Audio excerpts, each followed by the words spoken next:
January 31st, 2026, 9:42 in the morning. Inside a quiet federal courthouse, a clerk walks a thin stack of papers up to the bench. No cameras, no applause, no rally crowd chanting outside, just fluorescent lights, the low hum of air vents, and a moment that Donald Trump's legal team spent years trying to prevent. 17 minutes, that's how long the emergency call with Trump's lead attorney reportedly lasted after the order dropped. 17 minutes for his team to process what the federal judge had just done.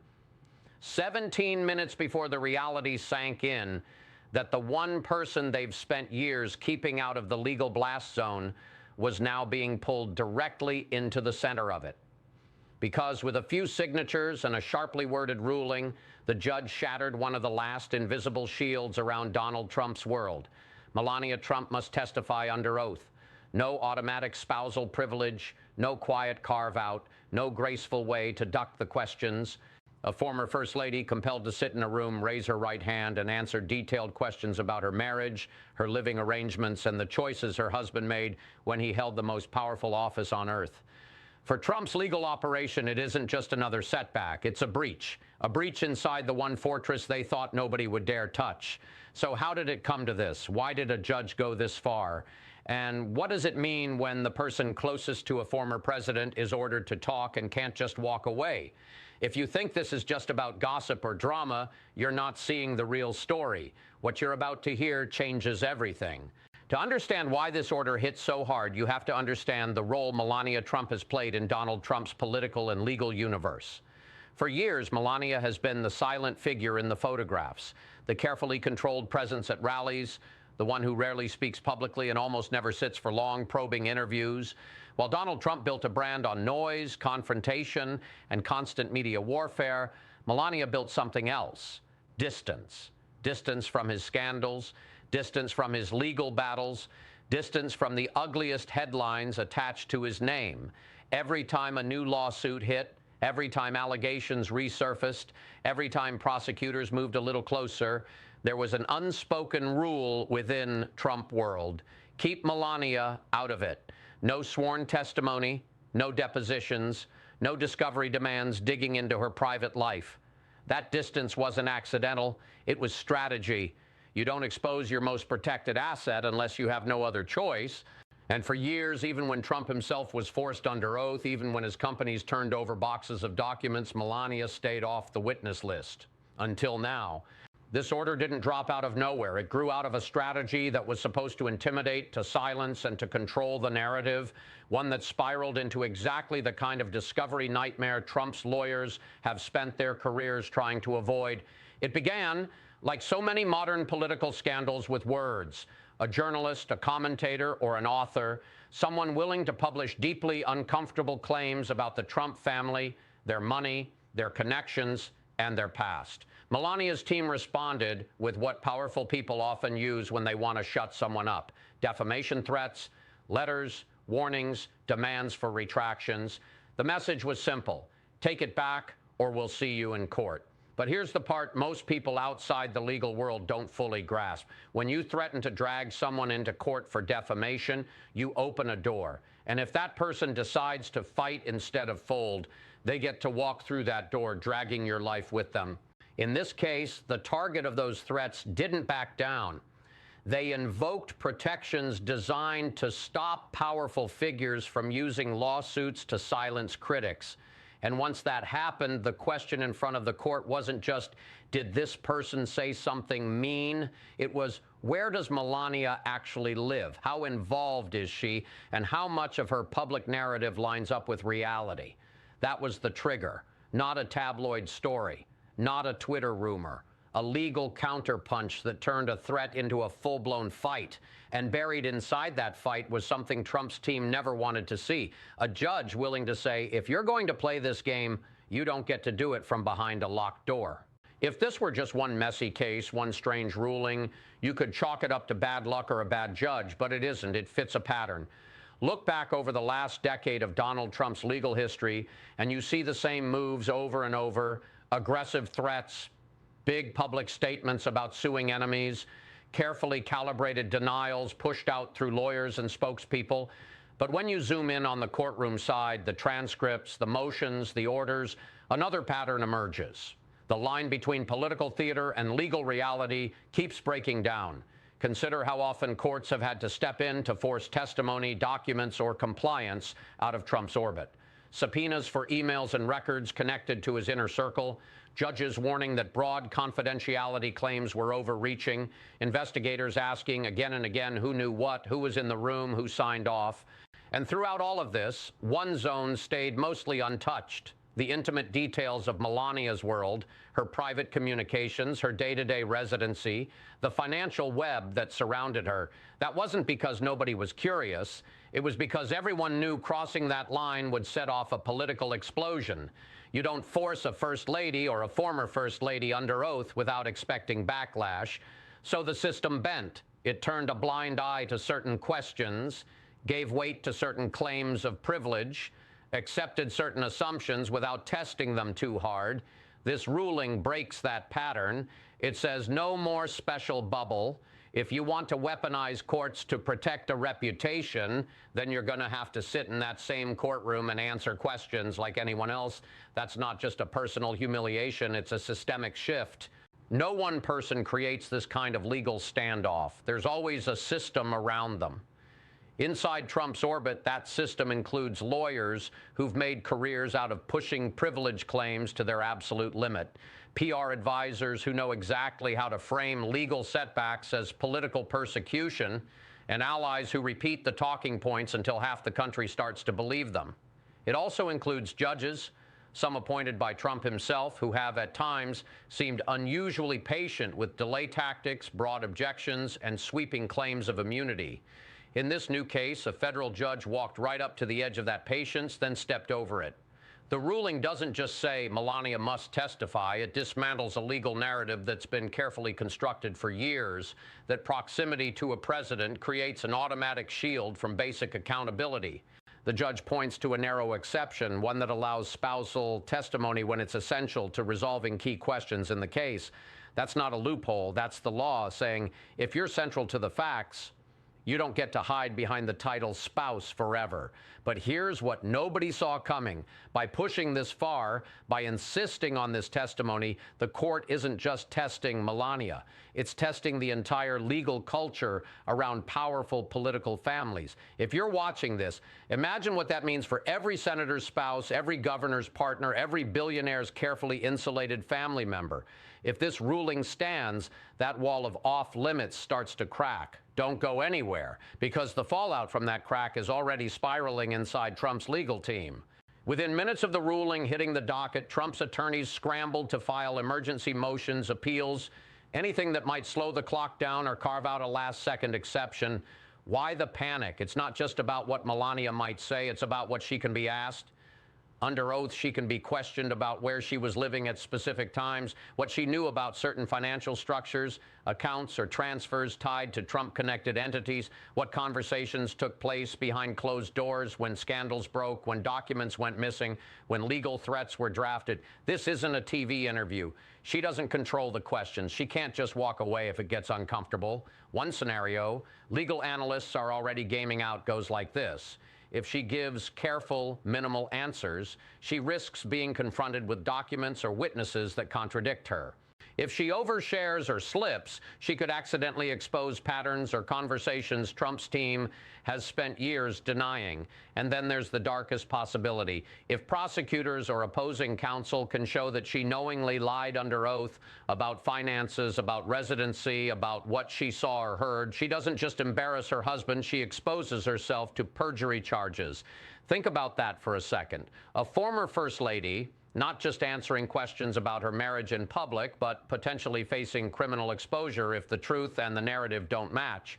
No wonder full panic mode is the phrase people close to Trump's team keep using. If you're watching this thinking, this all sounds extreme, ask yourself this. If an ordinary person sued someone, made aggressive legal threats, and then fought discovery every step of the way, would a judge hesitate this much? Or is this what happens when the system finally stops treating power as a shield? As soon as the order became public, two realities snapped into place. On one side, critics of Trump and defenders of press freedom called it overdue accountability.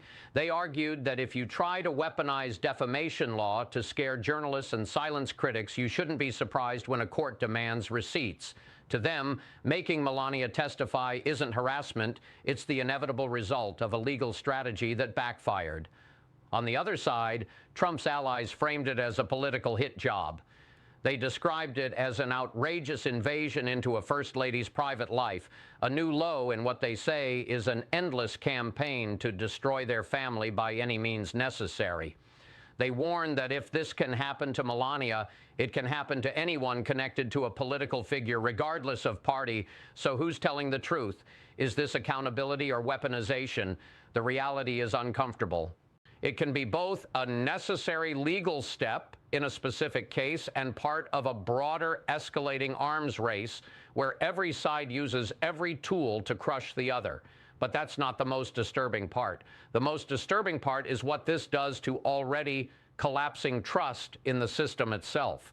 This isn't just about the Trump marriage, it's about something much bigger. We are now in a moment where the legal system is being forced to answer a brutal question. Does the law really apply the same way to people at the top as it does to everyone else? For years, the answer has looked like no.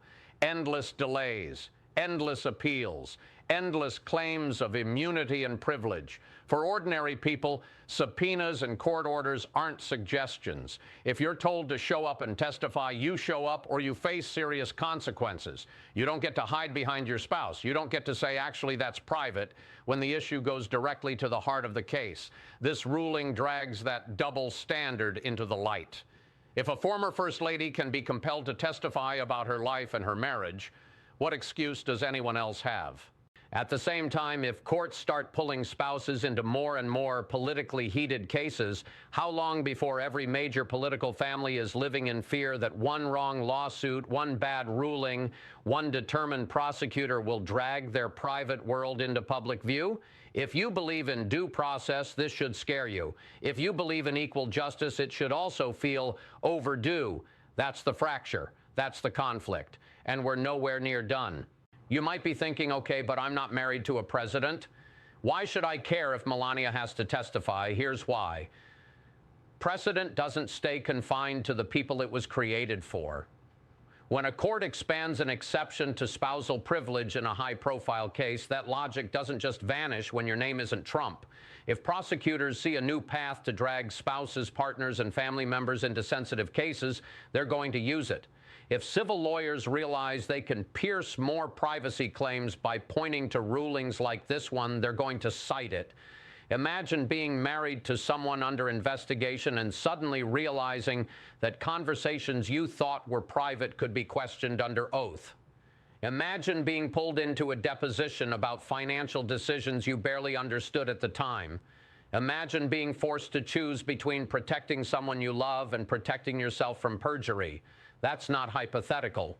That's the real-world impact when privilege exceptions expand and when powerful test cases set new boundaries. If you're watching this, ask yourself, do you want a system where power buys endless protection and families at the top never face scrutiny?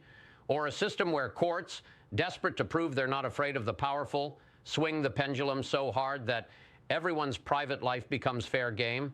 Drop a comment. How many people do you think will end up dragged into court because of precedents like this? Spouses, aides, advisors who never thought they'd be on the witness stand? Here's what almost everyone is missing. This isn't just about a single defamation fight or a single ruling in a single federal courtroom. It's about the slow, grinding collision between three forces: powerful political families who've treated the law as a tool, not a guardrail; courts that spent years avoiding direct confrontation with that power; and a public that's losing faith in every institution at the same time. When you zoom out, Melania's testimony order becomes something else: a stress test. A test of whether judges are finally willing to say no one is off limits when the facts demand answers. A test of whether Trump's long-running strategy, delay, deny, attack, threaten, still works when the person under pressure isn't just him, but his wife. And beneath all of that, there's another open loop nobody in Trump world wants to talk about. If Melania confirms under oath details that contradict Trump's public narrative about his actions, his documents, his finances, what happens next? Does she become a star witness in future cases? Does her testimony unlock new lines of inquiry prosecutors couldn't reach before? Does it fracture the Trump brand from the inside, turning private doubts into public evidence? Remember those 17 minutes we talked about at the beginning? 17 minutes of frantic calls, emergency filings, whispered conversations about what Melania might say and how much risk they can tolerate. Those 17 minutes weren't just panic. They were recognition. Recognition that once she sits down, once the court reporter starts typing, once the first answer is on the record, there is no rewind button. From today, the clock is already ticking. Legal commentators say that unless a higher court intervenes, Melania Trump will likely have to sit for sworn testimony within the next few weeks. That means lawyers are already drafting outlines of questions. Teams are already assembling timelines of where she was, what she did, what statements were made, and how all of it connects back to the claims at the center of the case. From here, there are three broad paths. She gives narrow, carefully scripted answers that limit damage but raise new questions prosecutors will chase later. She reveals more than Trump's team expects, either intentionally or under pressure, creating fresh exposure and new investigations. Or she tries to protect the narrative and ends up contradicting documents or other witnesses, triggering a perjury fight that explodes far beyond this case. None of those paths are safe. All of them deepen the crisis. And remember, this is unfolding at the same time as other legal fronts, criminal cases, civil judgments, congressional inquiries are circling around Trump's orbit. Each new sworn statement, each new deposition, each new ruling doesn't just live on its own. It plugs into a larger map. If this is opening your eyes to how interconnected these cases really are, you know what to do. Because the more people understand the stakes, the harder it becomes for anyone, left, right, or center, to pretend this is just another news cycle. So where does this leave us? We are about to watch something unprecedented. A former First Lady, ordered by a federal judge, sitting under oath to answer questions that could directly implicate or exonerate a former president of the United States. If her testimony confirms the worst suspicions, it could accelerate legal and political collapse around Donald Trump in ways even his harshest critics haven't fully imagined. If her testimony downplays everything, it will still leave millions of Americans convinced the system bent once again to protect the powerful. Either way, something breaks. Trust in the marriage, trust in the courts, trust in the idea that there's any neutral ground left in American politics. The real question isn't just what happens to Melania or even what happens to Trump. The real question is this. If it took this much pressure, this many years, and this level of national crisis just to force honest answers from the person closest to a former president, what else is the system still afraid to confront? How many other powerful families are out there right now protected by the same unwritten rules that shielded Melania until this judge decided they no longer apply? If you want more hard, unfiltered breakdowns of moments like this, the ones that slip past the headlines but reshape the rules, stay tuned. Because this order, this testimony, this breach in the wall around Trump's inner circle is not the end of the story. It might be the opening chapter of something much bigger.